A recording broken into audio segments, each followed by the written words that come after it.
Ashad, there is a family outing or a vacation which three siblings take.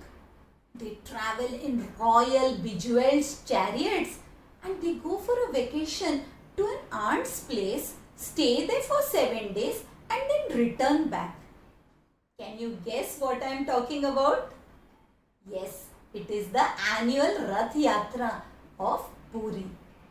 Today, let us hear the story of the Jagannath Mandir and how the Lord came to be enshrined in this temple. It was many years ago in the area or region called Utkal, which is in Orissa. They ruled a king Indradyumna. He was very devout and so he wished to build a magnificent temple in honor of his dear Lord. As he kept pondering on how the idol inside the temple should look, one night he got a dream. And in that dream, the Lord told him that far away in a mountain known as the Neelachala, there was a cave in which he was as an idol Neela Madhava. So the king was to seek that out and come and keep it inside the temple and worship him.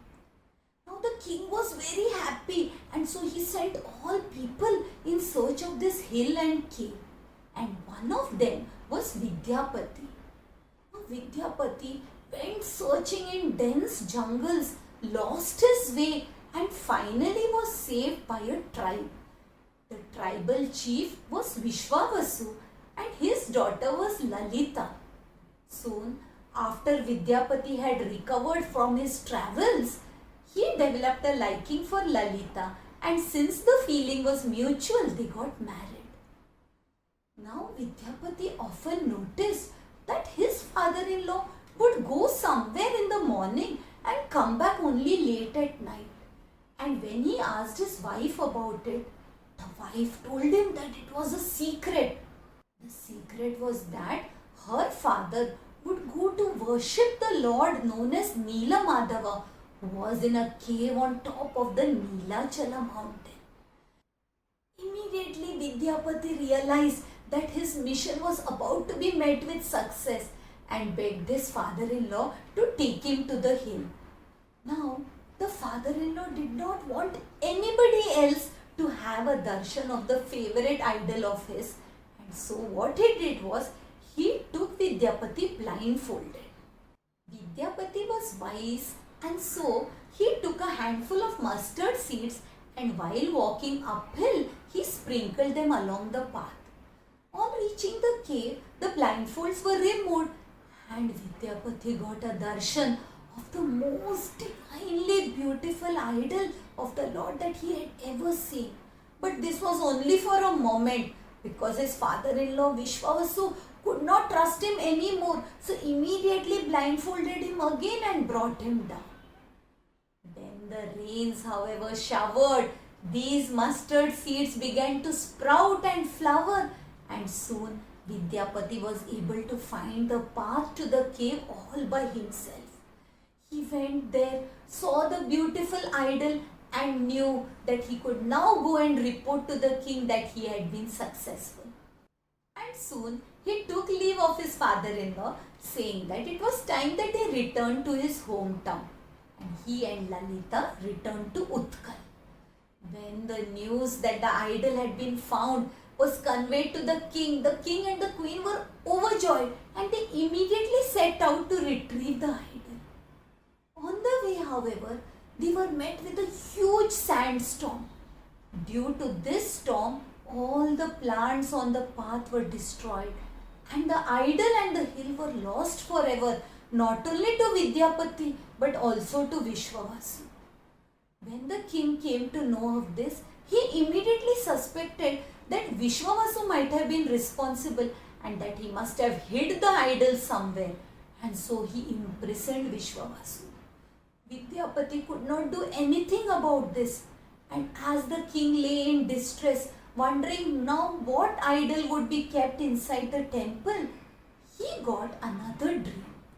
In this dream, the Lord told him that now I will no longer come as Neela Madhava, but yes, seeing your devotion, I will come as a daru or a log of wood on the seashore Go there, wait for me, and I shall come. Now the king was very happy, and taking all his people, they went there and expectantly stood at the seashore. And as was predicted, a log of wood came floating by.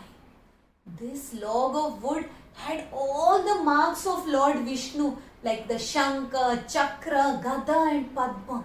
And so they decided that it would be pulled ashore. Though the king gave instructions and the soldiers and the horses were tied to the log of wood, none of them could manage to bring it ashore.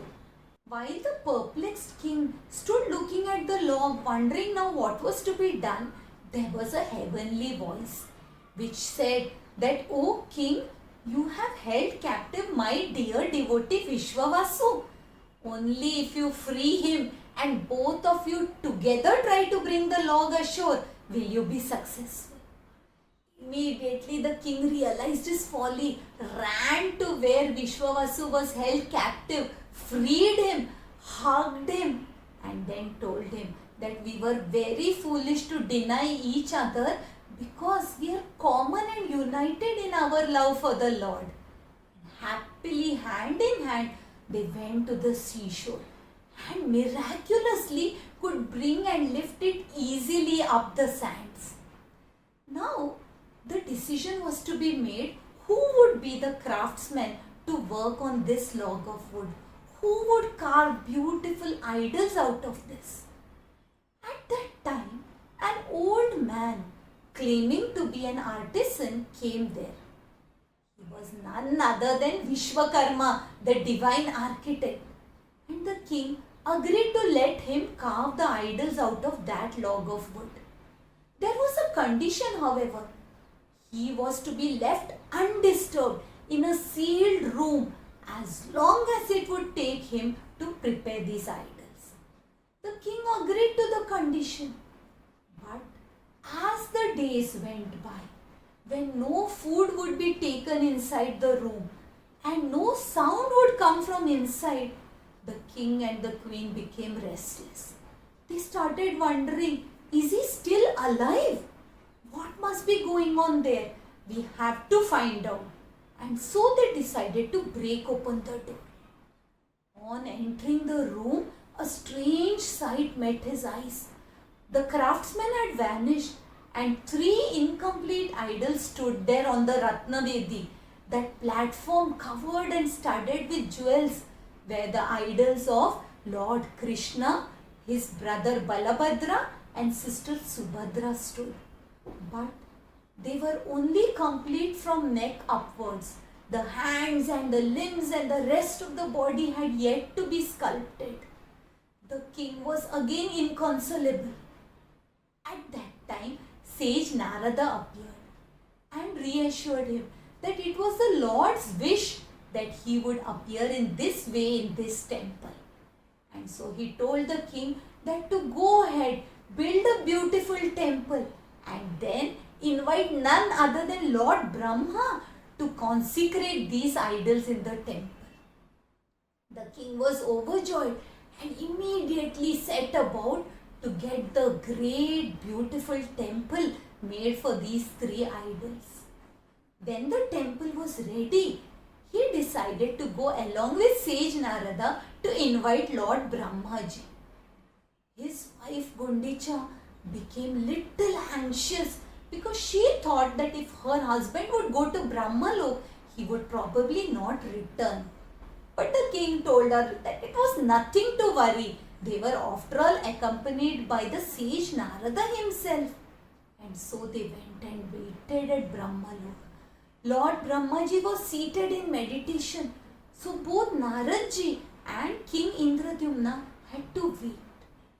When Brahmaji finally opened his eyes, he immediately agreed and accepted this invitation and told the king that you go down, get all the preparations ready, and I will come at the right time. When King Indradyumna reached earth, a different sight met his eyes. As we know, one day of Lord Brahmaji is equal to a very long period of time on earth. And so his wife, his near and dear ones, his kingdom had all faded away. They were possibly all buried in the sand, and what stood now was a new kingdom ruled by a new king. This king had in fact retrieved and excavated the lost ruins of his old kingdom, and finding this beautiful temple had decided to install his Ishta Devata inside that. King Indradyumna, who was accompanied by sage Narada, saw this happening, and then they ran in proclaiming that this was a temple that he had built and the idols were already ready for consecration. Everybody thought that they were madmen. Nobody believed them until Lord Brahmaji came as promised. Lord Brahmaji told them and told all the onlookers that indeed it was King Indradyumna who had got this beautiful temple built for his Lord. And now there was no doubt whatsoever in anybody's mind. The king ran inside searching for the idols and found them exactly where they were left incomplete by Vishwakarma, that old craftsman who had created them. These three radiantly beautiful idols with beautiful round eyes were now traditionally placed by Lord Brahmaji himself in the place destined for them inside the temple premises. Brahmaji, pleased with the king, asked him to take a boon of his choice, and Indradyumna now had only one desire. He asked that this Lord be accessible to one and all across the world.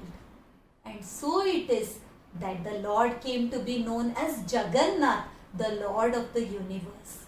Lord Brahmaji was extremely happy with this and immediately agreed and accepted. And to this day, the Jagannath temple at Puri, considered to be one of the 4 holy pilgrimage spots or the Char Dham, are visited by millions of devotees from across the world just to get a darshan of the Lord Jagannath.